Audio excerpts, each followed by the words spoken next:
Leeds United are set for a pretty big clash against Plymouth Argyle, travelling down to the south coast, knowing that a win will secure not only the championship title, but a good amount of embarrassment for Burnley, because there's a chance that they hit 100 points and do not win the title. That'd be fantastic. That'd be wonderful. Before I get into my preview, which is going to be fairly loosey-goosey, unscripted, I've literally just had a glance at the presser news now because I'm in very much a rush. I need to travel to Bury for a wedding tomorrow. I'm going to give a quick thanks to the channel sponsor, which is Match Bingo, which is a new and exciting way of watching football where you can win cash prizes from events happening like offsides, corners, VAR checks, goals, filling up your bingo card to win a cash prize for one line, for two lines, or a full house. Remember, only play if you are 18 plus. Make sure that you are staying gamble aware, so only bet what you are able to lose.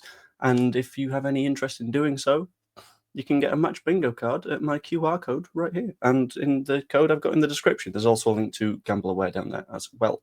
So, back to Plymouth versus Leeds United, and Leeds travelling to the south coast on the final day of the season to try and wrap up a title is a scary combination of words. But we need to talk about what needs to happen for us to complete that title. So, very quickly going to bring up what the championship table is looking like at this moment, because this is sort of big. This is what defines things. Currently, Leeds United are top on 97 points. Burnley also on 97 points.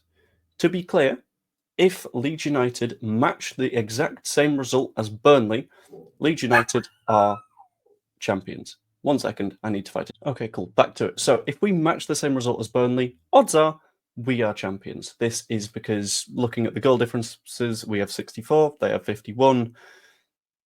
They would need to win by 14 more goals than we do, and considering that the biggest win in EFL history is a 13-0 in 1934 and 1946, that one isn't going to happen. Any situation in which they outdo our result, however, means that they would win the title, which means we need to match what Burnley do when they are playing at home against Millwall. I think we'll be okay with that. Millwall are fighting for the playoffs, which puts us in a pretty damn strong position right now. However, we would need a good team to be able to get the result. So let's talk through a predicted lineup. Carl Darlow will start in goal. Let's be honest, this isn't going to change. There isn't going to be any sort of like, ooh, let's put Melier in just as a quick bye-bye. I think he's leaving at the end of the season anyway. Like maybe you're chucking Cairns for the funsies, but we're still fighting for a title, so it's not going to be a case of pissing about. So it's going to be Darlow, Bogle at right back, 2 standard centre-backs. We know what's going to happen there. It's going to be Ampadu, it's going to be Rodon. At left-back, we've got a couple of little concerns going on. So Junior Firpo is apparently in a tight race to make it back. He's got a bit of a hamstring issue. Similar for Isaac Schmidt, who's got a little bit of a knee thing. Beyond that, you're probably looking at Sam Byram, maybe a shout for Max Wober, but that feels unlikely. In midfield, I think you go for your typical two. You go for Gruev and you go for Tanaka. That's the pair that plays away from home anyway, and whilst Rothwell has a good chance, but he's not going to be playing 90 minutes anyway, maybe he comes off the bench and we see what happens there. In terms of elsewhere on the pitch, you are probably just going to be looking at Aronson in the 10 because that works, alongside Peru, who will likely play up top. I would still like Bamford to do that, but it's not going to happen. Wide areas, probably Solomon, probably Nonto, because Dan James is slightly improved, but he's not fully back yet. That's my rough estimate for predicted lineup. I think there might be a couple of changes here or there. If things get a little bit weird, it might be the case that Firpo stays in. Might be the case that Dan James is fit enough to play 90 minutes. It feels unlikely, but we'll have to find out. In terms of the style of play that we can expect from Plymouth, normally in this section, I will do a bunch of research. I will check through FBref and look at their shape and their structure and all that kind of stuff.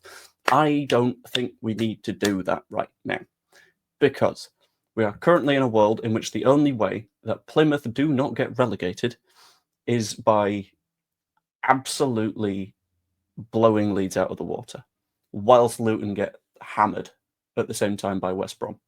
Feels unlikely, but it also feels like Plymouth need to come out swinging and trying to impress a home crowd. So I think they're going to try and get aggressive. They're going to try and be open. They're going to try and actually fight us head-to-head. It's not going to work out for them. I think they're going to get absolutely battered in this match, to be completely honest with you. But I don't see them playing the whole sitting back and letting the other team play against you kind of thing, because that just works entirely against what they need to do right now.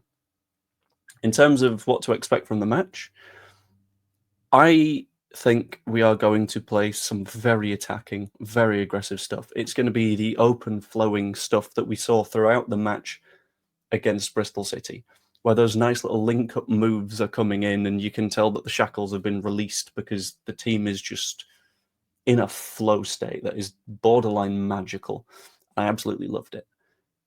There is an important thing that we need to discuss, though, and that is there are a few records that are up for discussion here.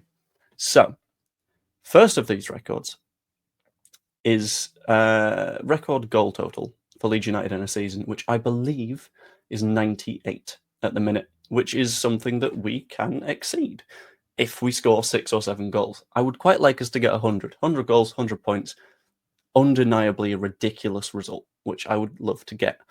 There is one record that I am specifically eyeing up right now, though, and that is, if I can see it, the biggest goal difference in a season in Football League history belongs to Liverpool in the 78-79 season, who got 69. Currently, Leeds are on 64. So if we get those 5 goals, we match the club's record goals for a season.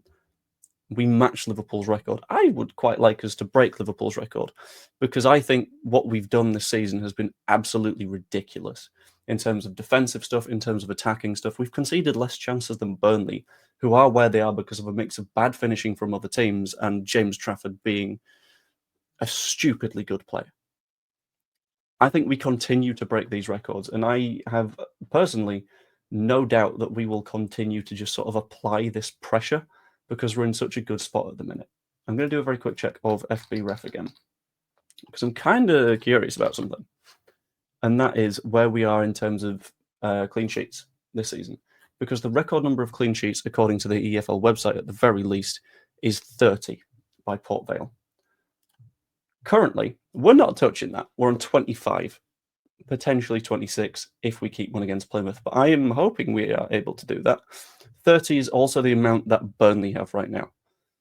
So they could, in theory, break that record, which would be an absolute pain in the arse.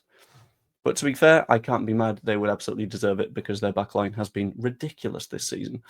Question is, can we stay equally ridiculous? I hope so. My feeling for this match is that we absolutely pump Plymouth. I can feel us getting those 5 goals. I don't know if they score. I hope they don't, because I would really very much like us to break as many records as we can right now. I don't know who scores for us. I don't know. I maybe a couple for Peru. I can see Solomon scoring. But I'm going to be optimistic. I'm going to be brave. I'm going to chuck myself out there, and I'm going to say that we win 5-0. We claim the title. It will be time for the title. And we'll get to lift it in front of an away following of not many, because EFL scheduling is a pain. And that's annoying. But I hope I get to watch the match, because it will be the day after the wedding. I don't know if I'll be back in Blackpool yet by that point, but we will have to find out. Either way, I hope you enjoyed the video. If you did, pop a like on it. That's always massively appreciated. Subscribe if you are not yet. Even become a channel member to get videos like this one early. I'm going to put this video up on Thursday, releasing on Friday to the general public.